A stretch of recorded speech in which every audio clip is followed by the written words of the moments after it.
I held my daughter for exactly 3 minutes and 47 seconds. I know because the clock on the hospital wall had a red second hand, and I counted every tick while she breathed against my chest, warm and wet and impossibly small. I memorized the weight of her, 6 pounds, 9 ounces, the color of her eyes, gray like all newborns, but I told myself they'd be brown like mine, and the shape of her mouth, which was my mother's, which was mine, which was a history I didn't know I was passing on. Then the nurse took her. She didn't ask. She just reached in, efficient and gentle, and lifted my daughter out of my arms like she was removing a tray from an oven. "It's better this way," she said. She didn't look at me. "You signed the papers." I had signed the papers. My brother Darius had brought them to my dorm room 3 days before, along with a smoothie and a speech about fresh starts and doing the right thing. He'd said they were adoption papers. He'd said the family was good, stable, the kind of people who could give my baby what I couldn't. He'd said I'd forget, that I'd move on. That $15,000 was enough to start a new life. He didn't say I'd spend the next 18 years counting seconds. My name is Amara. I'm 37. I sell luxury real estate in Atlanta, penthouses in Midtown, historic mansions in Ansley Park, commercial developments that reshape skylines.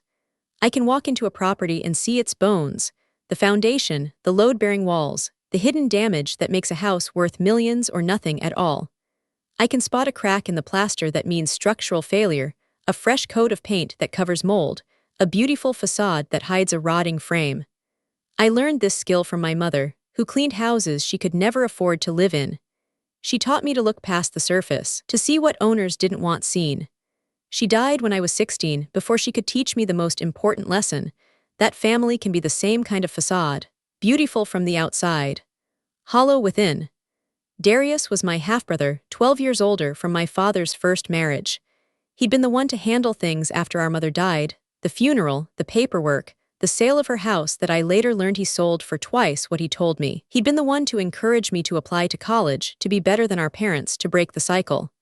I trusted him, loved him, even in the desperate way that orphans love anyone who stays. He stayed until he could sell what I didn't know I had. The $15,000 paid for my real estate license, my first apartment, my professional wardrobe. I told myself it was an investment in my future. I told myself that the baby, I never named her, couldn't bear to, was better off with a real family, a real home, real parents who wanted her. I told myself that Darius had saved me from a life of struggle, that his connections and his smooth talk and his arrangement were acts of love. I told myself this for 15 years. Then I saw her eyes in a newspaper photograph. I was showing a property in Buckhead, a 6-bedroom colonial with a pool house and a kitchen that cost more than my mother's lifetime earnings. The owners were out. I was staging, arranging flowers, fluffing pillows, performing the theater of wealth that makes buyers believe they deserve what they're purchasing. The newspaper was on the counter, left by the cleaning service. The headline was about Senator Caldwell's re-election campaign. The photo showed him with his wife and daughter at a charity gala.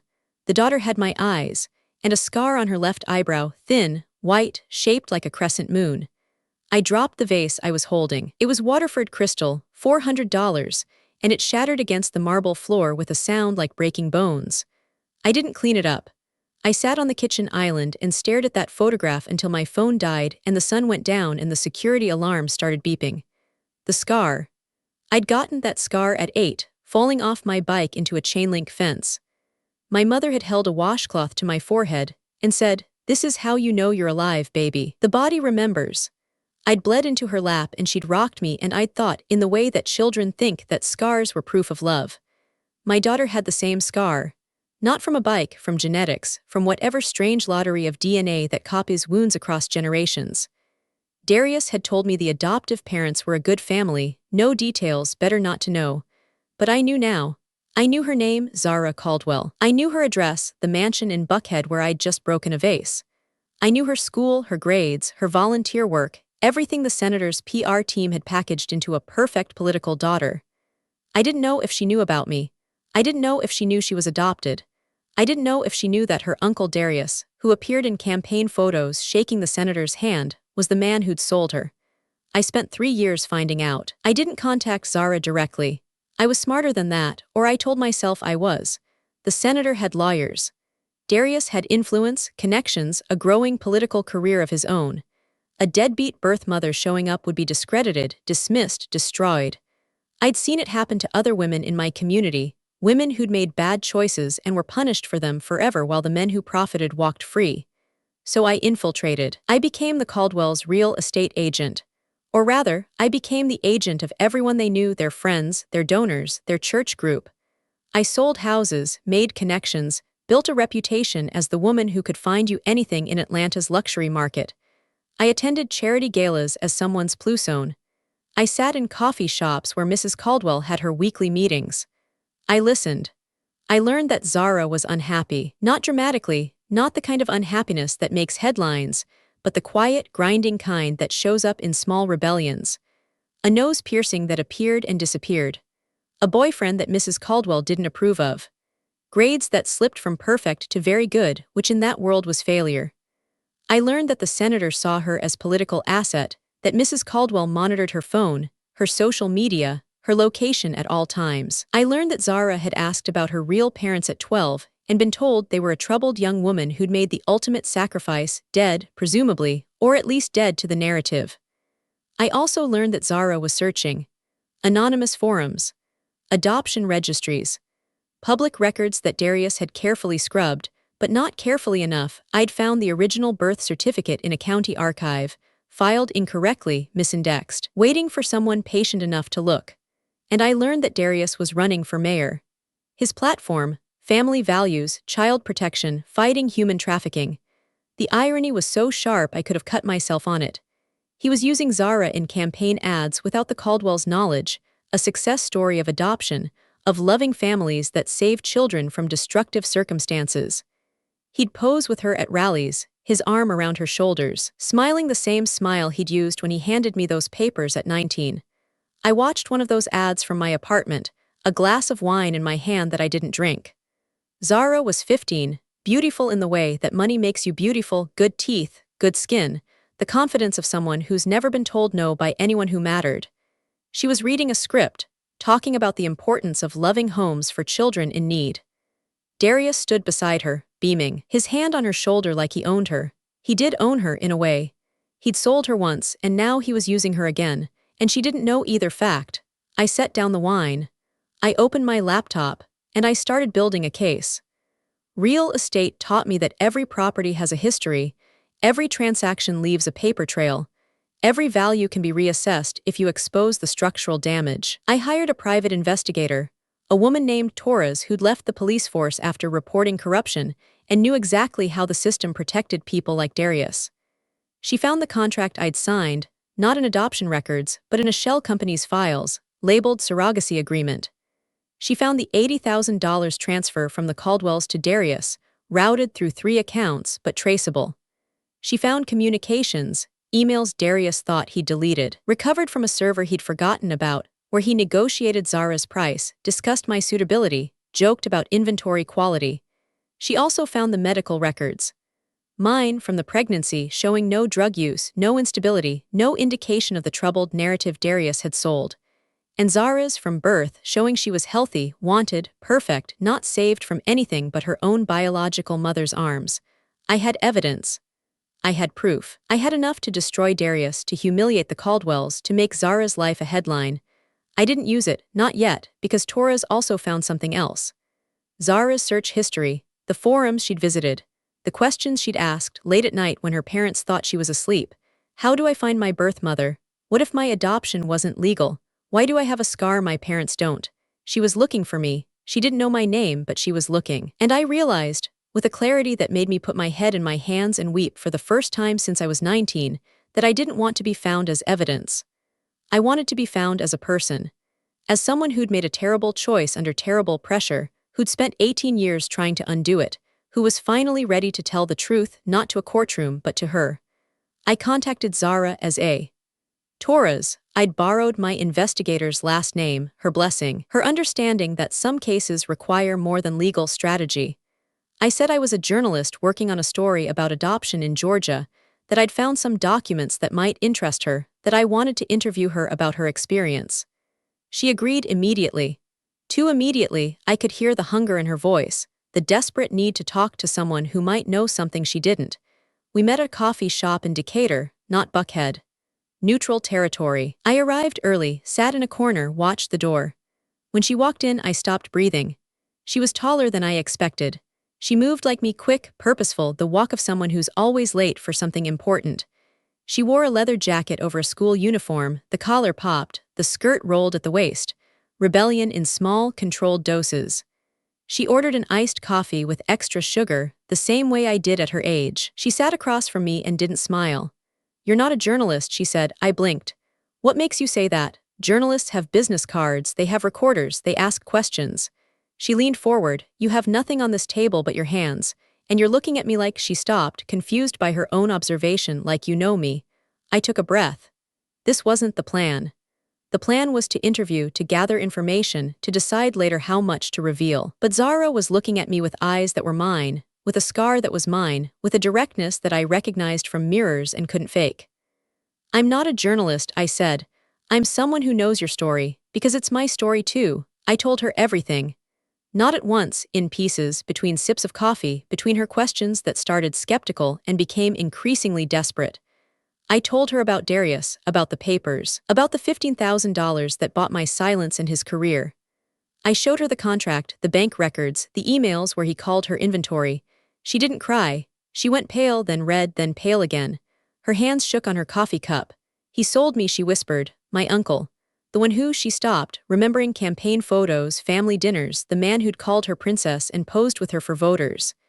"Yes. And my parents, the Caldwells, they bought me. They paid for service your brother provided.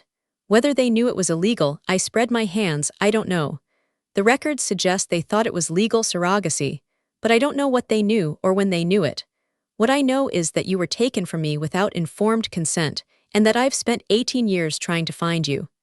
Zara was quiet for a long time. The coffee shop buzzed around us, students, remote workers, people with normal lives and normal problems. Finally, she looked up. "Why didn't you look for me sooner?" The question I'd asked myself every night for 18 years, because I didn't know where you were, because I was told you were better off without me, because I was 19 and scared and I believed my brother when he said he was helping me. I met her eyes because I was ashamed. And shame is a prison that doesn't need walls. And now I have evidence. I have proof. I could go to the press, to the police, to the courts. I could destroy Darius and probably damage the Caldwells and make your life a story that strangers read on their phones. I leaned forward, "But I'm not going to do any of that unless you choose it. This is your story, Zara, not mine, not Darius's, not the senator's, yours, and you get to decide what happens to it." She stared at me. No one had ever given her a choice before. I could see it, the confusion, the fear, the tentative reaching towards something she couldn't name. "What are my options? You can walk away right now. Forget we met. Go back to your life, your school, your parents. I'll destroy the evidence, disappear, and you'll never hear from me again." I paused. "You can confront the Caldwells, demand the truth, use what you know however you want. I'll support you, but I won't lead." Or, I took a breath, "You can use this. Publicly, strategically. Darius is running for mayor on a platform of protecting children. The hypocrisy is delicious," Zara finished. Her voice was cold, adult, nothing like the 15-year-old in the school uniform. "You want me to destroy him. I want you to choose," I corrected. "I want you to have what I didn't, power over your own narrative. Darius took that from both of us. I'm offering to help you take it back, but only if you want to, only if you choose to." She stood up. For a moment, I thought she was leaving, rejecting me, rejecting the truth, choosing the comfort of ignorance over the pain of knowledge. But she just walked to the counter, bought a second coffee, and returned. "Tell me more about Darius," she said. "Everything. I want to know exactly what kind of man calls himself family values while selling his niece." We planned for 3 weeks. Zara was smarter than I'd expected, or maybe I should have expected it, given the genes we shared. The intelligence Darius had tried to monetize. She understood strategy, timing, the power of a story released at the right moment to the right audience. She chose the venue, Darius's campaign launch rally. The theme was protecting Georgia's children. There were balloons, a choir of elementary schoolers, a backdrop of smiling families that didn't include his own. Zara was supposed to be there, in the front row, the perfect adopted niece supporting her perfect uncle. Instead, she walked on stage during his speech. I was in the audience, heart hammering, phone recording. Darius saw her and smiled, the smile of a man who thought he was about to get a photo op. Then he saw her expression. Uncle Darius, Zara said into the microphone, her voice clear and young and absolutely certain. You sold me. You told my birth mother I was going to a good family, and you sold me for $80,000.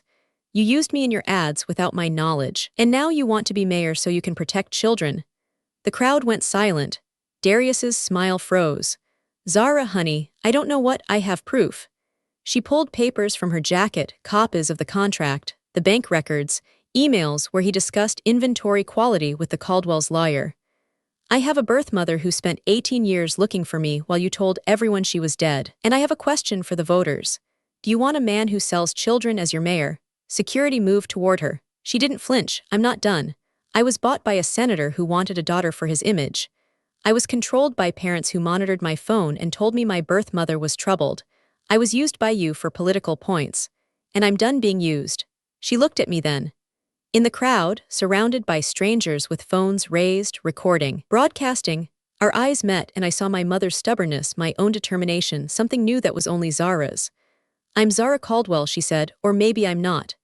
Maybe I'm someone else entirely, someone I haven't met yet. But I'm not your prop, I'm not your success story, I'm a person. And I'm choosing my own name, my own story, my own future, starting now. She walked off stage. The crowd erupted, shouting, confusion, the sound of a narrative collapsing in real time. Darius stood frozen, his perfect campaign disintegrating around him, and I felt nothing. Not triumph, not satisfaction. Just the quiet certainty that some foundations are too rotten to save, and the only honest thing to do is let them fall. The fallout was immediate. Darius suspended his campaign within 48 hours. The senator, facing questions about adoption irregularities, announced an internal review and sent Zara to boarding school, which lasted 3 weeks before she walked out and called me. I picked her up from a bus station in Savannah.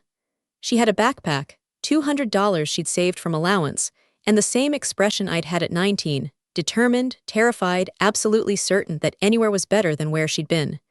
She moved into my apartment. Not as my daughter, we both knew that word was too heavy, too loaded, too full of years we hadn't shared. As someone who needed a place, as someone learning to be a person instead of a product, as someone who asked what do you want, and was still figuring out how to answer, it was hard. Harder than I'd imagined, and I'd imagined it for 18 years. She wasn't used to freedom, the Caldwell's control had been absolute, and freedom felt like falling. She wasn't used to trust, she'd been lied to by everyone who claimed to love her, and my truth-telling felt like another trick she couldn't identify. She wasn't used to being seen as an equal in her world. Adults decided, children obeyed, and my insistence that she choose felt like abandonment. I don't know what I want, she screamed at me once, 3 months in. No one ever asked me before. Why are you asking me now? Because I should have asked you 19 years ago, I said quietly. Because I signed papers that took your choices away, and I will spend the rest of my life giving them back. Even when it's inconvenient, even when it's hard, even when you hate me for it. I don't hate you, she said, crying now. I don't know what I feel. I don't know if I love you or resent you or, she stopped, overwhelmed by the honesty I was demanding. I don't know how to be someone's daughter. I don't know how to let someone be my mother. I don't know how to do any of this. Neither do I admitted. But I'm here, and I'm not going anywhere. And maybe that's enough to start with. It had to be. Zara stayed a year.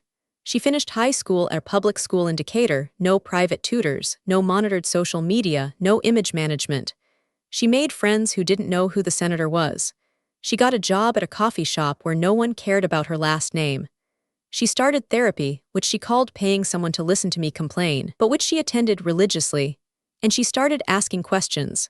About her father, her biological father, the college boyfriend I'd never told because Darius had handled everything before I could. About my mother, her grandmother, the woman whose scar she'd inherited. About Darius, who'd tried to contact her through lawyers, through cousins, through anyone who'd carry his message. She read the emails eventually. She threw them away. I don't forgive him, she told me one night 6 months in. We were on my balcony looking at the Atlanta skyline, the city that had given me everything and taken everything and was slowly giving something back.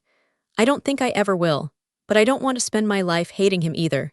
Is that okay? It's more than okay, I said, it's yours. The hate, the forgiveness, the indifference, whatever you choose, it's yours. What did you choose? I thought about it. Really thought. For the first time in years. I chose to build something. Not to replace what I lost. I can't replace 18 years. but to create something new, something that didn't exist before. Something that might help other women who made terrible choices because they didn't have better options. What kind of something? I told her about the idea I'd been developing. Not a shelter, there were shelters. Not a legal clinic, there were clinics. Something that used what I knew: real estate space. The way a physical environment shapes what you believe is possible. I want to help women who lost children through coercion or fraud find places to rebuild. Not just houses, communities, networks, spaces where they can breathe without being judged, where they can ask, "What do I want?" and have time to hear the answer. Zara was quiet for a moment. Then, "Can I help? You're 17. You have college ahead of you, a life to build. I know what I want," she said, and the certainty in her voice was new, hard one, precious. "I want to help other people find what I found.